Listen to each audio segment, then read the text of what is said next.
Bismillahirrahmanirrahim. Assalamualaikum warahmatullahi wabarakatuh. Ya, kita bertemu lagi dengan pelajaran IPA. Gimana kabarnya kalian hari ini? Semoga kalian sehat selalu ya, dan semoga kita semua selalu dalam lindungan Allah Subhanahu wa Ta'ala. Amin ya Robbal Alamin.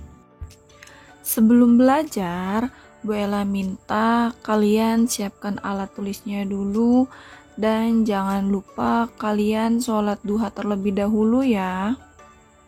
Jika sudah siap, yuk kita mulai belajar hari ini.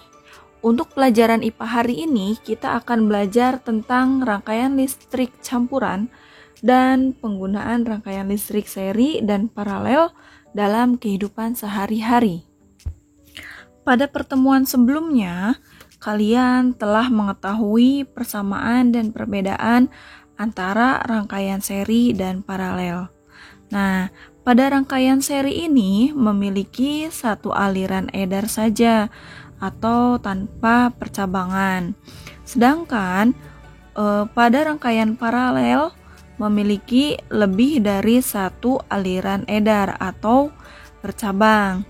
Nah, pada rangkaian listrik seri dan paralel dapat digabung membentuk rangkaian listrik campuran. Nah, nanti silakan kalian perhatikan gambarnya ya. Pada rangkaian listrik campuran, kalian lihat ya, lampu L1, L2, dan L3 dipasang secara seri. Selain itu, rangkaian L1, L2 dan L3 dipasang secara paralel dengan lampu L4 dan L5. Jika lampu L1 padam, lampu L2 dan L3 akan ikut padam karena aliran listrik tidak bisa melewati lampu L2 dan L3. Akan tetapi, lampu L4 dan L5 akan tetap menyala karena aliran listrik dapat melewati percabangan yang lain. Nah, rangkaian listrik campuran juga dapat digunakan di rumah-rumah. Ada beberapa alat listrik di rumah yang sengaja dipasang secara seri dan ada juga yang dipasang secara paralel. Pada rangkaian seri, jika salah satu alat listrik dipadamkan, alat yang lain akan ikut padam. Sedangkan pada rangkaian paralel, jika salah satu alat listrik dipadamkan, alat yang lain akan tetap menyala. Selanjutnya yaitu materi tentang penggunaan rangkaian listrik seri dan paralel dalam kehidupan sehari-hari. Peralatan elektronik yang ada di rumah kita dapat menyala karena adanya arus listrik dan rangkaian listrik. Nah, misalnya pada lampu, senter, dan televisi. Nah, rangkaian listrik itu tersusun dari komponen-komponen, yaitu seperti sumber listrik, konduktor listrik, dan alat listrik. Nah, di sini kita langsung saja contoh rangkaian listrik seri. Contohnya di sini ada senter. Senter merupakan salah satu contoh yang menggunakan rangkaian listrik seri. Komponen-komponennya terdiri dari batu baterai, kabel listrik, dan lampu. Batu baterai berfungsi untuk menghasilkan listrik. Arus listrik mengalir dari kutub negatif ke kutub positif baterai. Kabel listrik berfungsi sebagai konduktor yang menghasilkan arus listrik. Nah, sedangkan lampu berfungsi mengubah energi listrik menjadi energi cahaya. Selanjutnya yaitu rangkaian listrik paralel.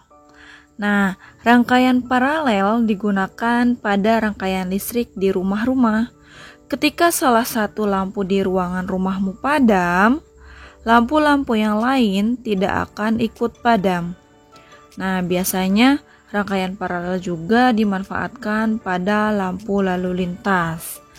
Nah, misalnya pada lampu lalu lintas lampu yang berwarna hijau itu menyala, itu dikarenakan pada rangkaian lampu tersebut merupakan rangkaian tertutup sehingga lampu dapat menyala.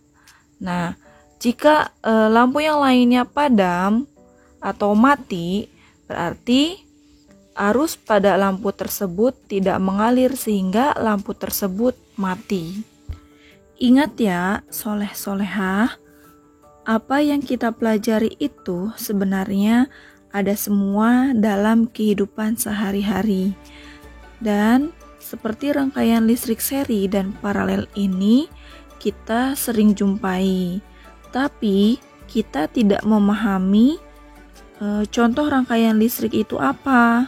Tapi ketika kalian sudah mendapatkan informasi dan pemahaman seperti ini, tentu kalian akan melihat alat-alat listrik yang ada di rumah kalian itu mana yang termasuk rangkaian seri dan mana yang termasuk rangkaian paralel. Nah, semoga apa yang Bu Ella jelaskan, Ibu harap dapat kalian pahami dan mengerti dan dapat kalian aplikasikan dalam kehidupan sehari-hari. Untuk tugasnya, silahkan kalian cari contoh yang termasuk rangkaian listrik seri dan rangkaian listrik paralel yang ada di kehidupan sehari-hari. Kurang lebihnya Bu Ella mohon maaf. Wassalamualaikum warahmatullahi wabarakatuh. Tetap jaga kesehatan ya soleh-solehah.